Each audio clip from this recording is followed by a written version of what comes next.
37 customers watched in silence as the investment banker leaned across the counter and sneered at Rachel Donovan, asking loudly why no man on earth would ever want a waitress who smelled like bacon grease and failure, and not a single one of them saw the door swing open behind him, or the most dangerous man in Chicago step inside carrying 50 red roses and a smile that promised violence. Rachel stood frozen behind the counter, her fingers white-knuckled around the handle of a coffee pot. The lunch rush had filled every booth and barstool in Manny's diner, and now every single face was turned toward her, watching her humiliation like it was the afternoon's entertainment. The banker's name was Gregory Wells. He came in every Tuesday and Thursday, ordered the same eggs and black coffee, and tipped exactly $0. But today he had decided to make a show of her. Seriously, look at you. Gregory gestured at her stained apron, her hair pulled back in a messy ponytail, the dark circles under her eyes from working double shifts for 3 years straight. 27 years old, and what do you have? No degree, no future, no man, just this sad little diner and the permanent smell of grease in your hair. Someone in the back booth laughed. A woman near the window looked away, embarrassed but unwilling to speak up. The cook behind the kitchen window pretended to be busy with the grill. Rachel felt her throat tighten. She wanted to speak, to defend herself, to tell him that she worked 3 jobs to keep her younger brother alive, that she had sacrificed everything so he could have a chance she never got, but the words would not come. They never did. You know what the saddest part is? Gregory continued, clearly enjoying himself. You actually thought I was flirting with you last week when I asked for extra cream, the delusion of a desperate woman. More laughter. Rachel's vision blurred with tears she refused to let fall. That was the moment the door opened. The bell above it chimed, a small, insignificant sound that somehow cut through the noise of the diner like a knife. Every head turned toward the entrance, and the laughter died in their throats. The man who stepped inside did not belong in Manny's diner. He wore a charcoal grey suit that cost more than everything Rachel owned combined. His dark hair was swept back from a face that belonged on magazine covers. Sharp jaw, high cheekbones, eyes the colour of winter storms. He was tall, broad-shouldered, and moved with the controlled grace of someone who had never been afraid of anything in his life. In his arms he carried 50 red roses. The bouquet was enormous. Wrapped in black silk ribbon, the blooms so fresh they still held drops of morning dew. He walked past the booths, past the barstools, past Gregory Wells, who had gone strangely pale. He walked until he stood directly in front of Rachel, and then he smiled, a smile that transformed his cold features into something devastating. I apologize for being late, sweetheart. His voice was deep, smooth, and loud enough for everyone to hear. Traffic on Michigan Avenue. He placed the roses on the counter in front of her. The scent of them filled the air, overpowering the smell of coffee and bacon. Rachel could not speak. She could not move. She had never seen this man before in her entire life.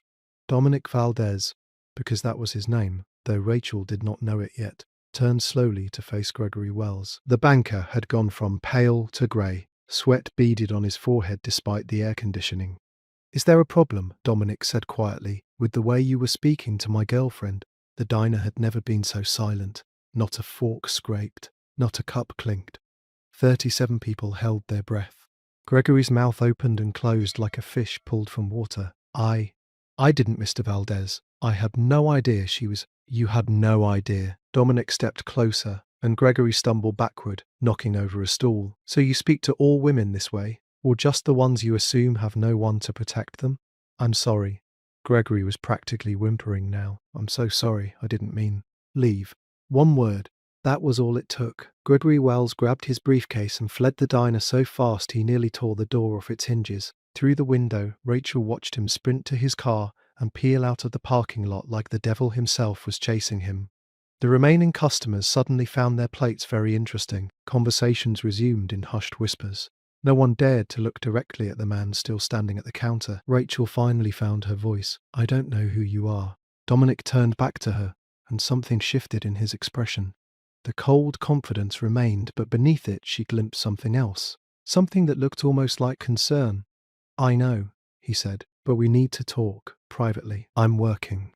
Take a break." It was not a request Rachel should have refused. She should have called for Manny, should have demanded this stranger leave, should have done anything other than follow a man she did not know into the small hallway near the restrooms. But something in his eyes told her this was not about romance or roses or whatever performance he had just delivered. This was about something far more dangerous. In the narrow hallway, away from watching eyes, Dominic's expression hardened. The charming smile vanished completely. Your mother was Elena Donovan, he said. It was not a question. Rachel felt ice spread through her veins. No one talked about her mother. No one even knew her mother's full name. How do you know that? Dominic leaned closer. His voice dropped to barely a whisper, and what he said next made Rachel's blood run cold. Because the men who killed her 8 years ago just found out you exist, and they're coming for you. That morning, Rachel thought a stranger had saved her from embarrassment. She had no idea he had just painted a target on her back. If you love stories where the invisible become unforgettable, tap that like button. And do not forget to comment the country you are watching from. I love seeing how far these stories travel. Rachel pushed through the back door of the diner and into the narrow alley where deliveries came every morning. The afternoon sun blazed overhead, reflecting off the dumpsters and cracked asphalt. She spun around to face the stranger who had followed her outside. "Start talking," she demanded. "Who are you? How do you know my mother's name? And why did that man run from you like you were about to kill him?" Dominic Valdez stood in the sunlight, looking completely out of place among the garbage bags and grease stains. He pulled a cigarette case from his jacket pocket, then seemed to think better of it and put it away. "My name is Dominic Valdez. I run the Valdez organization." Rachel stared at him blankly. "That means nothing to me. It means everything to the people who matter in this city." He leaned against the brick wall, arms crossed. "We control shipping routes through the Great Lakes, construction contracts across the Midwest, and enough legitimate businesses to fill a phone book. We also handle problems that the police cannot or will not touch. You're a criminal. I'm a businessman whose business occasionally requires methods the law does not approve of." Rachel took a step back, her heart hammered against her ribs. She had spent 8 years keeping her head down, working herself to exhaustion, staying invisible. And now the head of a crime organization was standing in her alley talking about her dead mother. "What do you want from me?" Dominic studied her for a long moment. His grey eyes were impossible to read. "Your mother worked for my father 20 years ago. She was brilliant. The best forensic accountant we ever employed. She tracked money flows that no one else could follow, found hidden assets that powerful people wanted to stay hidden. And before she left the organization, she compiled evidence on every illegal transaction she ever witnessed." Rachel's mouth went dry. "My mother was a school teacher. Your mother was many things. A school teacher was her cover after she disappeared." The words hit Rachel like a physical blow. Her mother, gentle, soft-spoken Elena Donovan, who made pancakes on Sunday mornings and helped with homework every afternoon, had worked for the mob? "You're lying. I have no reason to lie to you." Dominic pulled a photograph from his jacket and held it out. "This was taken in 1998. My father's office." Rachel took the photograph with trembling hands. The image showed a younger version of her mother standing beside a distinguished older man in an expensive suit. They were both smiling. Her mother looked happy, confident. Nothing like the frightened woman Rachel remembered from those final years. A memory surfaced unbidden, the last morning she ever saw her mother alive. Rachel had been 19, home from her first semester of college. Her mother had been making breakfast, but her hands were shaking. She kept glancing out the window as if expecting someone. "Protect the journal," her mother had whispered while hugging her goodbye. "No matter what happens, protect the journal. Promise me." Rachel had promised without understanding. 3 hours later, her mother was dead, shot during what police called a robbery gone wrong at the grocery store 2 blocks from their apartment. "The box under your bed," Dominic said quietly. "The one with your mother's belongings. There is a leather journal inside, filled with entries you cannot read because they are written in code." Rachel nearly dropped the photograph. "How do you know about that?" "Because I have been watching you for 8 years, waiting for the right moment to approach. And because the people who killed your mother have spent those same 8 years searching for that journal." The alley seemed to shrink around her. The sunlight felt suddenly harsh, exposing her completely. "Who killed her?" "A man named Viktor Kozlov. He runs a rival organization out of Detroit. Your mother had evidence that could have destroyed him, financial records linking him to trafficking operations across 3 states. He thought he eliminated the threat when he had her killed, but he never found the journal." "And now?" Dominic's expression darkened. "Now one of my people betrayed me, sold information to Kozlov's men. They know your mother had a daughter. They know you kept her belongings, and they know you live at 417 West Maple Street, apartment 3B, with your 19-year-old brother who requires medication you can barely afford." Rachel felt the ground tilt beneath her feet. He knew everything, every detail of her miserable, struggling life. "What do you want from me?" she asked again, her voice barely above a whisper. "I want you to let me protect you. Come with me.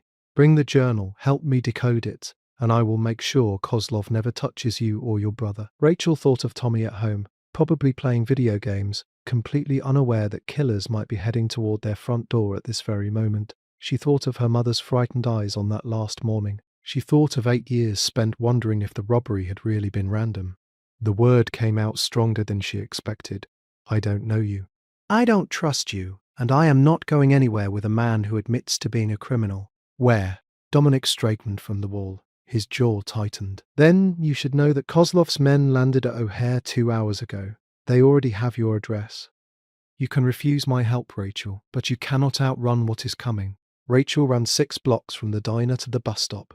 She caught the number 47 heading north and spent the entire 20-minute ride with her hands clenched in her lap, staring out the window without seeing anything. Tommy. She had to get to Tommy. Her younger brother was 19 years old, but his heart condition made him fragile in ways that went beyond the physical. He tired easily, caught every cold that passed through the neighborhood, and spent most of his days at home because the walk to the community college exhausted him. He was also the only family Rachel had left in the world. The bus could not move fast enough. When Rachel finally reached her building on West Maple Street, she took the stairs 2 at a time to the 3rd floor. Her lungs burned, her legs ached. None of it mattered. She turned the corner toward apartment 3B and stopped dead. The door hung open at a broken angle, one hinge completely torn from the frame. The wood around the lock was splintered like someone had kicked it in with tremendous force. "Tommy!" Rachel screamed. She burst into the apartment. The living room had been destroyed. Couch cushions slashed open, stuffing scattered across the floor. Bookshelves overturned, the television smashed. Every drawer in the kitchen pulled out and dumped. "Tommy!" A sound came from the hallway closet, a small, terrified whimper. Rachel yanked open the closet door and found her brother curled in the corner behind a pile of winter coats. His face was pale, his breathing shallow, his eyes wide with fear. Rachel. He grabbed her arm with shaking hands. There were men, 3 of them. They had guns. She pulled him into her arms, holding him tight against her chest. "Are you hurt? Did they touch you?" "No. I hid when I heard them breaking down the door. They searched everywhere. They kept saying they needed to find the accountant's files." Tommy looked up at her, confusion mixing with his fear. "What files? What accountant?" "Rachel, what is happening?" "The accountant's files." Her mother had been an accountant, a forensic accountant who worked for criminals and compiled evidence on every transaction she witnessed. The threat was real. Everything Dominic Valdez told her in that alley was true. Rachel helped Tommy to his feet and guided him to the one chair still standing upright. His hands would not stop trembling. His breathing was too fast, too shallow. She recognized the early signs of a panic attack that could trigger his heart condition. "Stay calm," she told him, even though her own heart was racing. "Breathe slowly. I am going to fix this." She pulled out her phone. The business card Dominic had pressed into her hand before she stormed away from the diner. She had shoved it in her pocket without looking at it. Now she stared at the single phone number printed in elegant black script. She had no other options, no one else to call. The police would ask questions she could not answer, and by the time they responded, Kozlov's men could return and finish what they started. Rachel dialed. Dominic answered on the first ring. "I was wondering how long it would take." "They were here," Rachel said, her voice cracking. "They broke into my apartment. My brother, is he hurt?" "No, he hid. But they destroyed everything looking for the files." "I know." She heard him issuing rapid orders to someone nearby. "Stay where you are. Lock yourselves in the bathroom if you can. My people will be there in 20 minutes. Exactly 19 minutes later, 4 black SUVs pulled up outside Rachel's building. A dozen men in dark suits emerged. Moving with military precision, they swept through the apartment complex, securing every entrance, checking every floor. Dominic arrived last. He stepped through the broken doorway and surveyed the destruction with cold fury in his eyes. "This is Kozlov's work," he said, sending a message, letting you know he can reach you whenever he wants. Rachel stood in the middle of her ruined living room, one arm wrapped protectively around Tommy. "What do I do now? I cannot stay here. I cannot afford to move somewhere else. I have nothing. You have me." Dominic stepped closer, his voice dropping low so only she could hear. "I have a compound outside the city, 40 acres, security systems that would make the Pentagon jealous, and enough armed guards to hold off a small army. You and your brother will be safe there while we figure out what your mother hid and how to use it against Kozlov." "Why?" Rachel demanded. "Why do you care what happens to me? You did not know I existed until today." Something flickered across Dominic's face. Pain, perhaps. or guilt? Your mother saved my life once, he said quietly. I was 12 years old. My father's enemies tried to kidnap me for ransom. Your mother was the one who noticed the surveillance, who warned my father, who got me to safety before they could grab me. I owed her a debt I never got to repay. Rachel stared at him. Her mother had saved this man's life. Her mother had lived an entire existence Rachel knew nothing about. She died before I could thank her, Dominic continued. But I made a promise to myself that if her family ever needed help, I would be there. I have watched over you for 8 years, Rachel, waiting, hoping you would never need me. His jaw tightened. I waited too long. Tommy tugged at Rachel's sleeve. Rachel, we should go with him, please. I do not want to stay here. Rachel looked at her brother's frightened face, at the destruction surrounding them, at the man offering salvation she did not fully understand. She had no choice. Fine, she said. We will come with you. But I want answers. All of them. Dominic nodded. Pack only what matters. We leave in 10 minutes. Rachel grabbed the box from under her bed, her mother's belongings untouched by the intruders who had not thought to check there. She held it against her chest like a lifeline. Whatever secrets it contained, she was about to find out. If this story has you on the edge of your seat, hit that like button. Your engagement tells me to make more like this. And if you are invested in Rachel's journey, consider subscribing, because what comes next will change everything. The convoy drove for nearly an hour through the afternoon sun, leaving Chicago's skyline behind and heading northwest into rolling countryside. Rachel watched the landscape change through tinted windows, urban sprawl giving way to farmland, then to dense forest, then to nothing but private roads marked with signs warning against trespassing. The estate appeared without warning. One moment they were surrounded by trees, the next they were passing through iron gates topped with security cameras and armed guards. Tommy pressed his face against the window. Is that a house or a castle? Rachel understood his confusion. The Valdez compound sprawled across manicured grounds like something from a period film. 3 stories of stone and glass, with wings extending in both directions and a circular fountain in the front courtyard. But she noticed the details Tommy missed. The guard towers disguised as decorative turrets, the reinforced doors, the men patrolling the perimeter with barely concealed weapons. A fortress disguised as a luxury mansion. Dominic led them inside without ceremony. The interior matched the exterior. Marble floors, vaulted ceilings, artwork that probably cost more than Rachel would earn in 10 lifetimes. She felt immediately out of place in her grease-stained uniform and worn sneakers. You must be the Donovan children. The voice came from a doorway to their left. An elderly woman emerged, perhaps 80 years old, with silver hair pulled back in an elegant knot and eyes sharp enough to cut glass. She wore a simple black dress and walked with a cane she clearly did not need. Grandmother, Dominic said, a note of warning in his tone. This is Rachel and her brother Thomas. They will be staying with us. The old woman ignored him completely. She crossed the foyer and stopped directly in front of Rachel, studying her face with an intensity that made Rachel want to step backward. Remarkable, the grandmother whispered. You look exactly like her. The same eyes, the same stubborn chin. Like who? Rachel asked. But the old woman had already turned away, issuing orders to a housekeeper about preparing the East Wing suite and arranging for private tutors. Within minutes, Tommy was whisked away for a medical evaluation by a personal physician who apparently lived on the premises. Rachel found herself alone with Dominic in the cavernous foyer. Your grandmother knew my mother, she said. My grandmother knows everyone. Dominic's expression revealed nothing. Your suite is on the 2nd floor. You will find everything you need. Meals are served in the main dining room, but you can request delivery to your rooms if you prefer solitude. That is not an answer. It is the only one you are getting today. He turned and walked away, leaving Rachel standing alone beneath a crystal chandelier worth more than her entire building. Over the following days, Rachel barely saw Dominic. He appeared at meals occasionally, issued brief instructions to his staff, and disappeared into meetings behind closed doors. He never explained why he was helping her. He never discussed her mother or the journal or the threat from Kozlov. He simply kept her alive and kept his distance. Rachel used the time to study her mother's journal.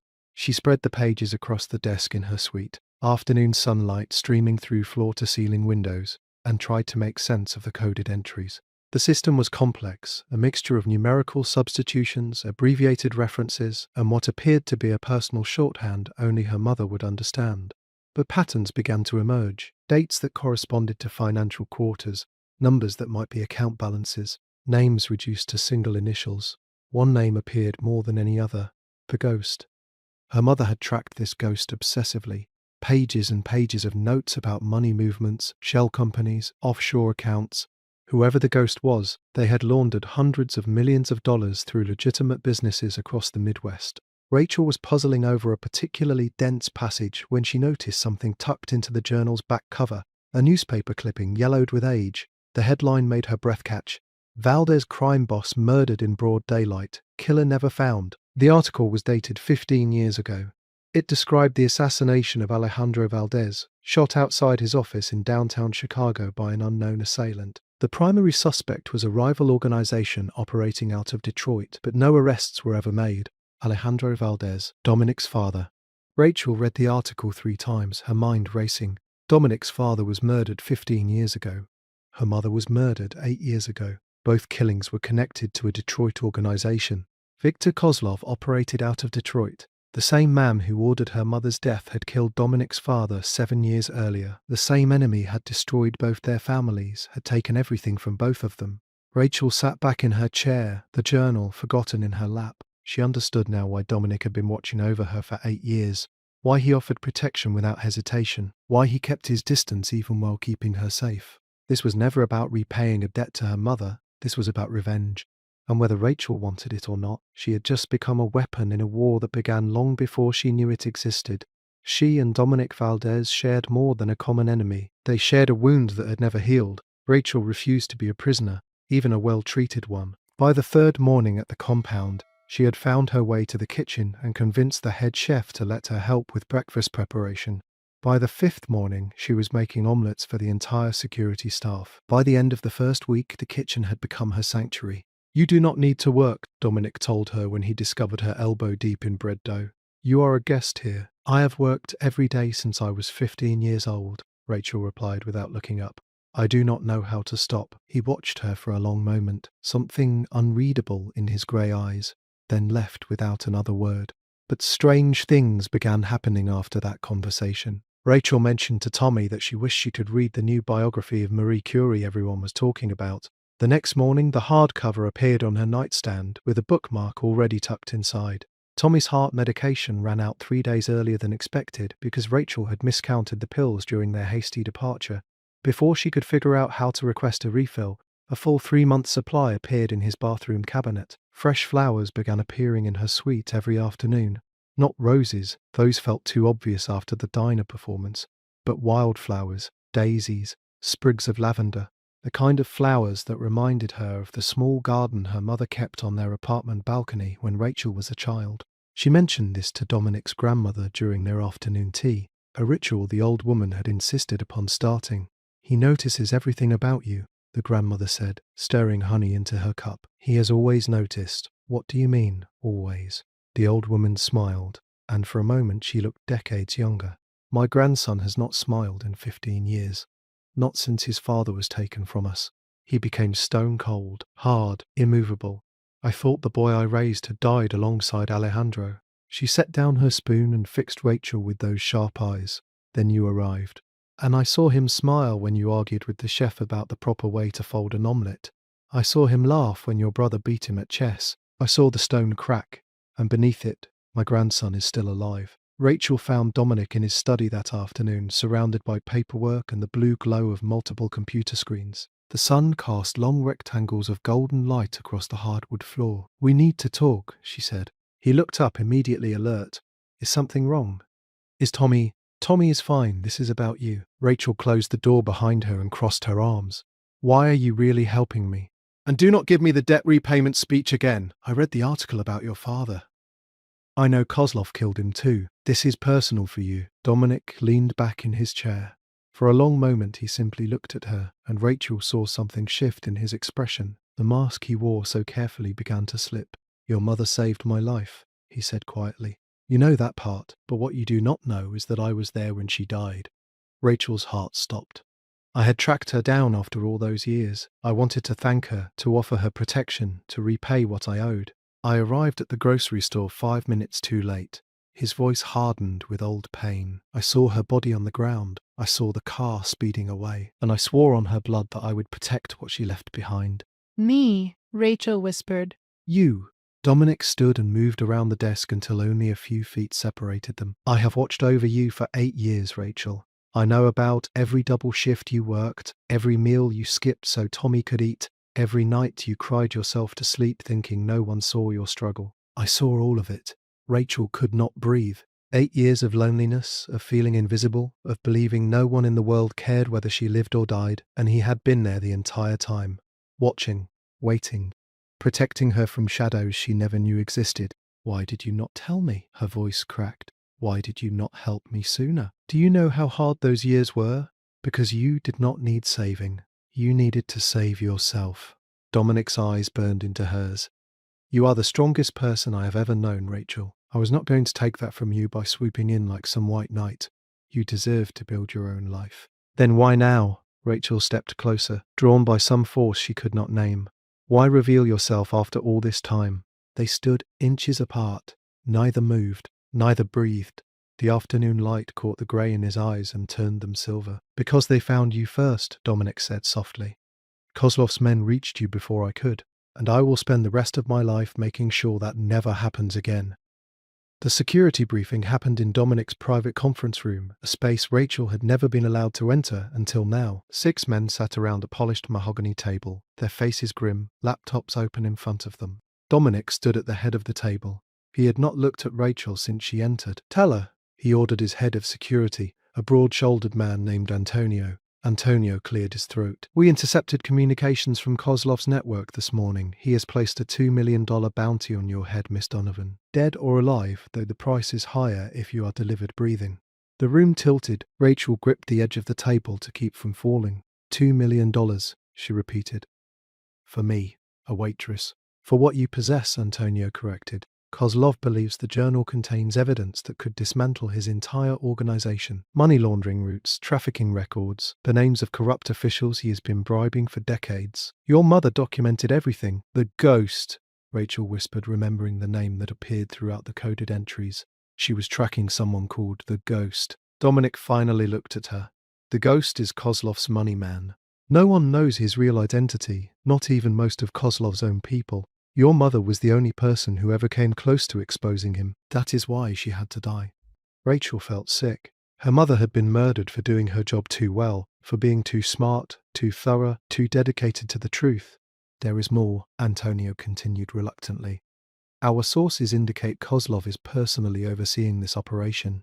He has sent his best men to Chicago. They arrive within the week. The meeting dissolved into strategic discussions Rachel could not follow. She stumbled out of the conference room and kept walking, through the main hall, past the kitchen, out the back doors into the sprawling gardens behind the mansion. The late afternoon sun hung low over the trees, casting everything in shades of gold and amber. Rachel walked until she reached a stone bench beside a koi pond and collapsed onto it, her whole body shaking. $2 million. An army of killers. A man who had already murdered her mother and would not hesitate to do the same to her. She had to run. She had to take Tommy and disappear, change their names, flee to some small town where no one would ever find them. She could not stay here and bring destruction down on everyone who had shown her kindness. Do not even think about it. Dominic's voice came from behind her. Rachel had not heard him approach. Think about what? Running. He circled the bench and sat beside her, close enough that their shoulders almost touched. I can see it in your eyes. You are planning to disappear in the middle of the night and take your chances on your own. Maybe that is the smart thing to do. Maybe I am putting everyone here in danger just by existing. You are not going anywhere. Rachel turned to face him, anger flashing through her fear. You cannot keep me prisoner. I did not agree to. This is not about keeping you prisoner. Dominic's composure cracked. For the first time since she had known him, raw emotion broke through the stone facade. This is about the fact that I cannot lose you. Do you understand that? I have lost everyone I ever cared about. My father, your mother, everyone who mattered was taken from me by that monster in Detroit. His hand found hers on the bench. His fingers were warm, his grip almost desperate. And then you walked into that diner with your terrible uniform and your trembling hands and your absolute refusal to break, no matter how badly the world tried to crush you. And for the first time in 15 years, I felt something other than rage and emptiness. Rachel could not breathe. The garden seemed to shrink around them until nothing existed except this bench, this moment, this man staring at her like she was the only thing keeping him tethered to earth. Dominic, I have never felt this way about anyone. His voice dropped low, rough with emotion he had clearly never allowed himself to express. I did not think I was capable of it anymore. I thought that part of me died with my father, but you brought it back. You brought me back, and I will burn down the entire world before I let Kozlov take you from me. He kissed her. The kiss was fierce, desperate. Nothing like the gentle romance novels Rachel used to read during her breaks at the diner. Dominic kissed her like a man who had been drowning for 15 years and had finally found air. His hand cupped her face, his thumb tracing her cheekbone, and Rachel felt herself falling into him. She kissed him back. She knew she should not. She knew he was dangerous, that his world was built on violence and power and shadows she could not fully comprehend. But she had spent 8 years being invisible, being alone, being strong because no one else would be strong for her. For once in her life, she wanted to be held by someone who would fight for her. When they finally broke apart, both breathing hard, the sun had dipped below the tree line. Golden light painted everything around them in shades of fire. The files, Rachel said softly. If we decode them, if we find the evidence my mother gathered, we can destroy Kozlov completely. Dominic finished. Not just hurt him. End him, his organization, his empire, everything he built on the blood of innocent people. Your mother gave her life for that evidence. We cannot let her sacrifice be meaningless. Rachel nodded slowly. This was no longer about hiding or running. This was about justice, for her mother, for Dominic's father, for everyone Kozlov had ever hurt. Before she could respond, Dominic's phone buzzed. He glanced at the screen, and his expression hardened. What is it? Antonio. Kozlov's advance team is moving faster than we anticipated. He stood, pulling Rachel to her feet beside him. They crossed into Illinois an hour ago. We have 3 days, maybe less. The war was coming to them. If this story made your heart race, tap that like button. These stories take time to research. A like takes 1 second and helps massively. If you are hooked, subscribe. Trust me, it gets wilder. The traitor had been among them the entire time. His name was Roberto Vega, and he had served the Valdez family for 23 years. He had been Dominic's father's driver. He had attended Dominic's high school graduation. He had stood guard at the funeral when Alejandro Valdez was lowered into the ground. And for the past 18 months he had been feeding information directly to Viktor Kozlov. The discovery came at 11 in the morning when Antonio's digital forensics team traced a series of encrypted messages back to a phone registered under Roberto's wife's maiden name. The messages contained everything: security rotations, camera blind spots, the layout of the compound, and most damning of all, confirmation that Rachel Donovan and her brother were inside. Dominic's face turned to granite when Antonio delivered the news. Where is he now? East Wing. He is scheduled for perimeter patrol in 20 minutes. Lock down the compound. No one leaves. And get Rachel and her brother to the underground garage immediately. We are moving them to the Northbrook safe house. Rachel was in the kitchen when 2 guards appeared and told her to come with them. She did not argue. The tension in their faces told her something had gone terribly wrong. Tommy was already waiting in the corridor outside their suite, looking confused and frightened. Rachel grabbed his hand and squeezed. "Stay close to me," she whispered. "Do not let go." They moved through the mansion in a tight formation. 2 guards in front, 2 behind, Rachel and Tommy in the center. The morning sunlight streaming through the windows felt wrong, too bright and cheerful for the fear crackling through the air. They had almost reached the garage when Roberto Vega stepped out of a side corridor. He was holding a gun. "Everyone, stop!" The guards reached for their weapons, but Roberto was faster. He grabbed Tommy by the collar and pressed the barrel of his gun against the boy's temple. "Do not move!" Roberto snarled. Anyone reaches for a weapon, and the kid dies.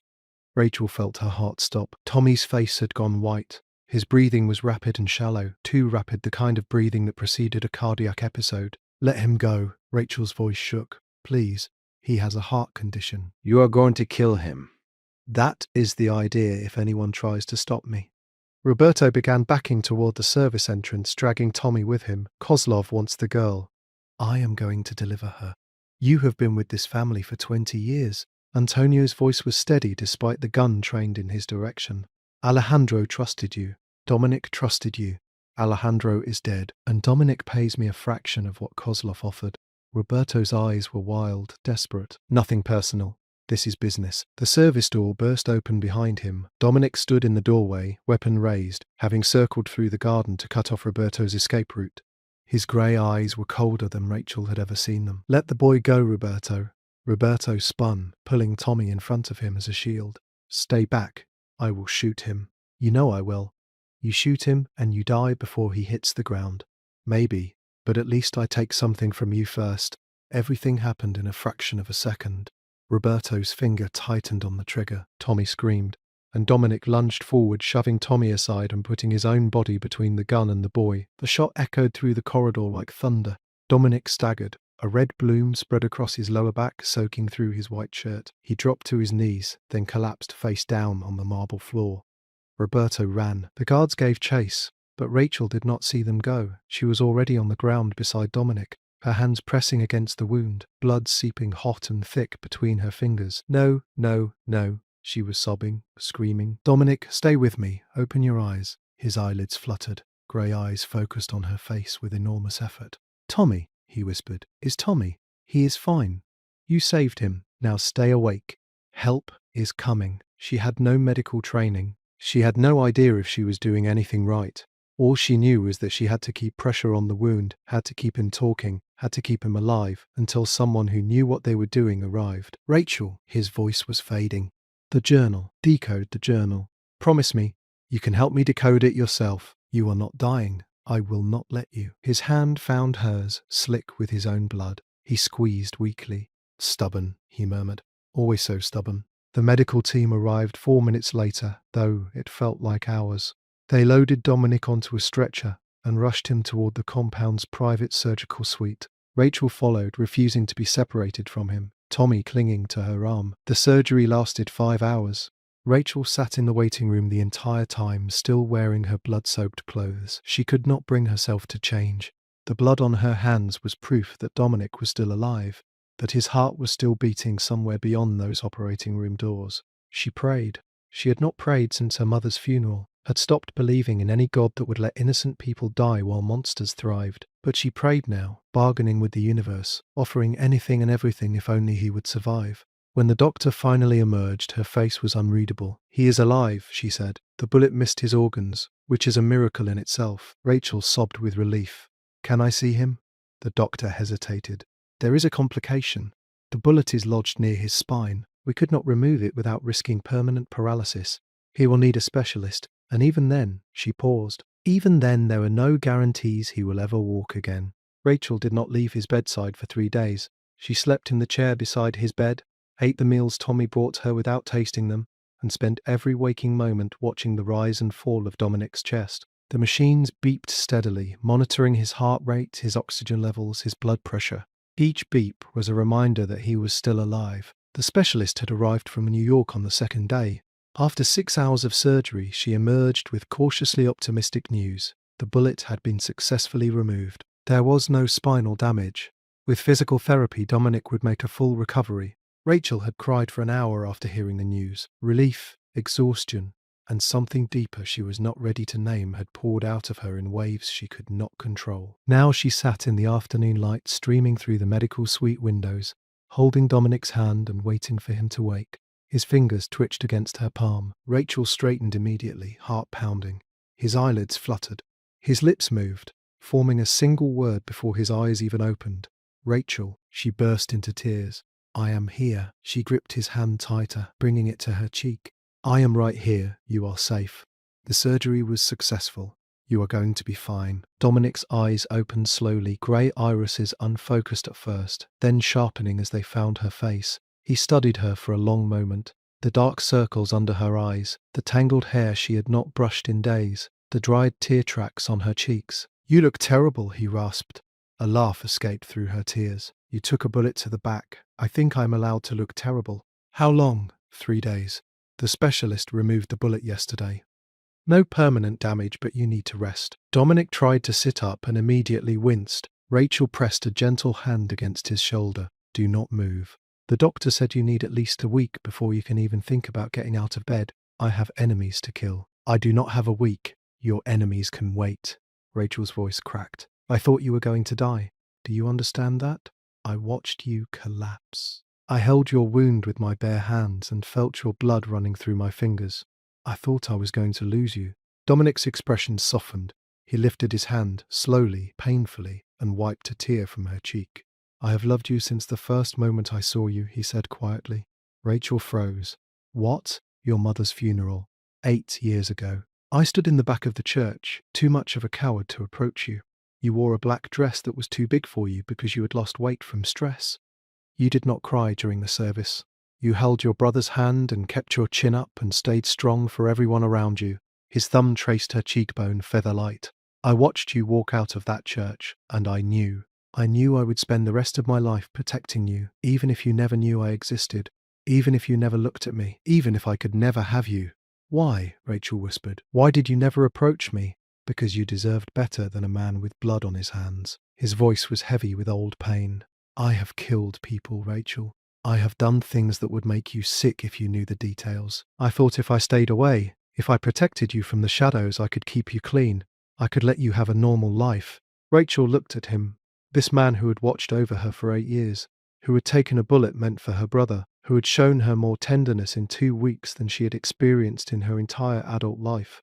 I do not care what you are, she said firmly. I care who you are.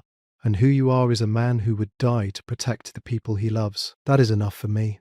That is more than enough. She leaned down and kissed him. This kiss was different from the first. Not fierce or desperate, but gentle, tender, a promise sealed with soft pressure and shared breath. When she pulled back, Dominic was smiling, a real smile that transformed his entire face. I love you, Rachel said. The words felt foreign on her tongue, but also right. I love you, Dominic Valdez. I love you too. I have loved you for 8 years. They sat in comfortable silence for a while, hands intertwined, sunlight warming the room. Then Rachel remembered the journal she had been studying between vigils at his bedside. I decoded it, she said. My mother's journal. The final entry contains coordinates and a key number. I think it is a safety deposit box somewhere in Chicago. Dominic's eyes sharpened with interest. The evidence? Everything she gathered, financial records, transaction logs, the identity of the ghost, it is all there, waiting for someone to retrieve it. Dominic squeezed her hand. The softness in his expression hardened into determination. Then we retrieve it, and we use it to destroy Kozlov once and for all. He met her eyes and she saw the vow forming behind them. He killed your mother. He killed my father. He put a bounty on your head and almost killed your brother. I am going to end him, Rachel, before he can hurt anyone else you love. I swear it. I am coming with you.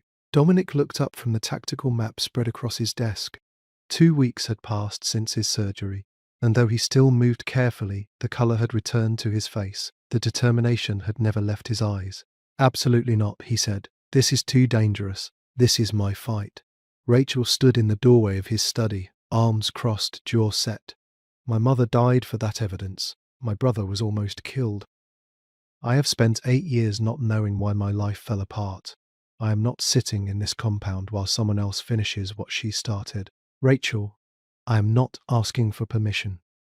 They stared at each other for a long moment. Finally, Dominic exhaled and nodded. You retrieve the evidence. Nothing more. Antonio and 3 of my best men will accompany you. The moment you have the files, you come straight back here. The safety deposit box was located in a bank on Michigan Avenue, the same street where Dominic had first appeared with roses that changed everything. Rachel walked through the marble lobby with her mother's journal clutched against her chest, the key number memorized, her heart pounding so loudly she was certain everyone could hear it. The bank manager led her to the vault without question. The box had been paid for anonymously, 20 years in advance, by a woman who knew she might not live to see its contents revealed. Inside, Rachel found everything. Transaction logs linking shell companies across 12 states, witness testimonies from people who had disappeared shortly after providing statements, photographs of corrupt officials accepting briefcases of cash, and a folder labelled Morgan Elena case file. Rachel opened it with trembling hands. Inside was a complete dossier on her mother's murder, surveillance photos of the grocery store, communication intercepts proving Kozlov ordered the hit, and the name of the man who pulled the trigger. Her mother had known they were coming for her. She had documented everything, ensuring that even in death she would have the last word. Rachel closed the folder and wiped her eyes. There would be time for grief later. Right now, there was work to do. Dominic's legal team spent 72 hours reviewing the evidence and coordinating with federal authorities. The FBI had been building a case against Kozlov for years but lacked the documentation to make charges stick. Eleanor Donovan's files changed everything. They want to arrest him publicly, Antonio reported during the final briefing. Maximum humiliation. They have asked if we can arrange a meeting, somewhere crowded, somewhere he cannot run. Rachel spoke before anyone else could. I will do it. I will arrange the meeting. Dominic started to object, but she silenced him with a look. He does not know I have the evidence. He thinks I'm a frightened waitress hiding behind your protection. If I reach out, offer to negotiate, he will come. His ego will not let him refuse the chance to gloat. The meeting was set for the Palmer House Hilton, one of the grandest hotels in Chicago. The lobby was enormous. Soaring ceilings, crystal chandeliers, dozens of guests and staff moving through at any given moment. The perfect location for an arrest that Kozlov could not escape. Rachel arrived at noon, wearing a simple blue dress and carrying nothing but her phone. FBI agents were positioned throughout the lobby, disguised as tourists, businessmen, hotel employees. Dominic watched from a surveillance van parked outside, his voice a constant presence in her earpiece. He is entering now. East entrance. 4 bodyguards. Rachel turned and saw him for the first time. Viktor Kozlov, the man who had destroyed her life. He was shorter than she expected, with silver hair and cold blue eyes that scanned the lobby like a predator assessing prey. He moved with the confidence of a man who had never faced consequences for his actions. That was about to change. Kozlov approached her table and sat down without invitation. His bodyguards fanned out behind him, hands hovering near their concealed weapons. "Miss Donovan." His accent was thick, his smile reptilian. "I must admit I was surprised by your call. I expected you to stay hidden behind Valdez forever. I am tired of hiding." Rachel kept her voice steady despite the rage burning in her chest. "I want this to end." "Then give me the journal. Walk away. I will let you and your brother live. You killed my mother." Kozlov shrugged, as if discussing the weather. "She made herself a problem. Problems get solved." "It is nothing personal, nothing personal." Rachel repeated the words slowly, letting them hang in the air. She was a mother, a wife, a woman who loved crossword puzzles and old movies and reading bedtime stories to her daughter. And you erased her like she was nothing. I am a businessman. She had information that threatened my business. What would you have done? The fear she had carried for 8 years was gone, replaced by something harder, colder, more powerful. "I would have made sure no one could ever use that information against me," she smiled, "the way I am about to use it against you." Kozlov's expression flickered. "What are you talking about? Your money laundering routes, your trafficking operations, your bribes to federal judges, the names of every person you have killed or ordered killed in the past 30 years, including my mother." Rachel held his gaze without blinking. "I have all of it. My mother documented everything, and 30 seconds ago I transmitted copies to the FBI, the Department of Justice, and every major news network in the country." Kozlov lunged across the table, but he never reached her. FBI agents materialized from every direction, weapons drawn, shouting commands. Kozlov's bodyguards were forced to their knees before they could draw their guns. Handcuffs clicked around Kozlov's wrists as he screamed threats and obscenities in Russian and English. Rachel stood and watched them drag him toward the exit. Dozens of hotel guests had stopped to stare, phones raised, recording the downfall of a man who thought he was untouchable. "You took my mother's life," Rachel called after him. "I took your empire." Kozlov twisted to look back at her, hatred burning in his eyes, but he had no words left. No power, no escape. Justice, not revenge. Her mother would have been proud. 1 year later, Viktor Kozlov stood trial in a federal courthouse and was convicted on 47 counts including racketeering, money laundering, human trafficking, and ordering the murders of 14 people, including Elena Donovan. The judge sentenced him to life in federal prison without possibility of parole. He would die behind bars, stripped of his empire, his power, and his freedom. Rachel watched the verdict from the gallery, Dominic's hand wrapped around hers. She did not cry. She did not celebrate. She simply nodded once, then walked out of the courthouse into the afternoon sun, finally free of the shadow that had haunted her for 8 years. The Valdez organization transformed in the months that followed. Dominic kept his promise. Every illegal operation was shut down. Every dirty business sold or dissolved. In their place rose Valdez Development, a real estate company that specialized in affordable housing for working-class families. Valdez Security Consulting, which provided protection services to domestic violence shelters and witness protection programs. Valdez Foundation, which funded scholarships for students who had to drop out of college to support their families. The man who had once been feared as Chicago's most dangerous criminal became known as one of its most generous philanthropists. The newspapers called it a remarkable redemption story. Rachel called it Dominic finally becoming the man he was always meant to be. She returned to college that fall, enrolling at Northwestern University to finish the computer science degree she had abandoned 8 years earlier. The classes were harder than she remembered, the students younger, the workload overwhelming on top of everything else in her life. But Rachel had survived worse. She had survived poverty and grief and killers hunting her across state lines. Calculus and coding assignments were nothing compared to that. Tommy graduated high school in June with honours. His heart condition, properly managed with medication and regular checkups from the best cardiologists in the country, no longer controlled his life. He had been accepted to 3 universities and had chosen the one closest to home so he could stay near his sister. He was studying pre-med, determined to become the kind of doctor who helped people like him. People who could not afford treatment until someone stepped in and changed their circumstances. Dominic's grandmother had claimed Rachel as her own within weeks of Kozlov's arrest. The old woman insisted on Sunday dinners, taught Rachel family recipes passed down through 4 generations, and introduced her to every society matron in Chicago as my granddaughter, the genius who brought down a crime lord. Rachel protested the title. The grandmother ignored her protests entirely. The compound had been sold, its fortress walls no longer necessary. Dominic purchased a brownstone in Lincoln Park instead. 4 stories of exposed brick and hardwood floors with a rooftop garden overlooking the city. Rachel had fallen in love with that garden the first time she saw it, had spent hours planting flowers and vegetables and herbs that reminded her of her mother's tiny balcony plot.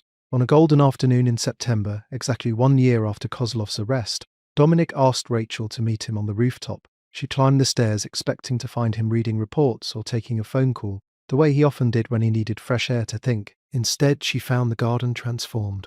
Hundreds of candles lined the pathways, their flames dancing in the warm breeze. White roses cascaded from every planter. String lights hung overhead like captured stars. Dominic stood in the center of it all, wearing the same charcoal suit he had worn the day he walked into Manny's diner with 50 red roses and changed her life forever. "What is this?" Rachel breathed. He did not answer with words. Instead, he walked toward her, took her hands in his, and slowly lowered himself to one knee. Rachel's heart stopped. "1 year ago," Dominic said, his voice rough with emotion, "I made you a promise. I promised to end Kozlov. I promised to keep you safe. I promised to build a life worthy of your love." He reached into his pocket and pulled out a small velvet box. "I have spent 12 months keeping those promises. Now I want to make one more." He opened the box. Inside was a ring, a simple band of white gold with a single diamond that caught the afternoon light and scattered it into rainbows. Rachel recognized it from photographs in the grandmother's sitting room. "This belonged to my mother," Dominic continued. "She wore it for 30 years, through every challenge and triumph of her marriage. My father gave it to her on the rooftop of their first home at sunset, surrounded by flowers she had planted herself." He smiled, his grey eyes shining. "I thought it was time for history to repeat itself." Tears streamed down Rachel's face. She could not stop them. She did not try. "Rachel Donovan, you are the strongest, most stubborn, most extraordinary woman I have ever known. You walked into my world with nothing but courage and a refusal to break, and you made me believe I could be something other than a monster. I do not deserve you. I will spend the rest of my life trying to deserve you. But I am asking anyway." He held up the ring, his hand trembling slightly for the first time since she had known him. "Will you marry me?" Rachel pulled him to his feet and kissed him. The answer was in every press of her lips, every tear that fell between them, every beat of her heart against his chest. "Yes," she whispered when they finally broke apart. "Yes, I will marry you." Dominic slid the ring onto her finger. It fit perfectly, as if it had been waiting for her all along. They stood together on the rooftop as the sun dipped toward the horizon, painting Chicago in shades of gold and amber. Rachel looked out at the city that had seen her lowest moments and her greatest triumphs, and she felt something she had not felt in 8 years. She felt whole. 8 years ago, a waitress with no boyfriend, no dreams, and no hope stood silently while the world mocked her. Today, she stands beside the man who saw her when no one else did. And it all started with roses, a stranger's lie, and the courage to trust someone dangerous enough to protect her.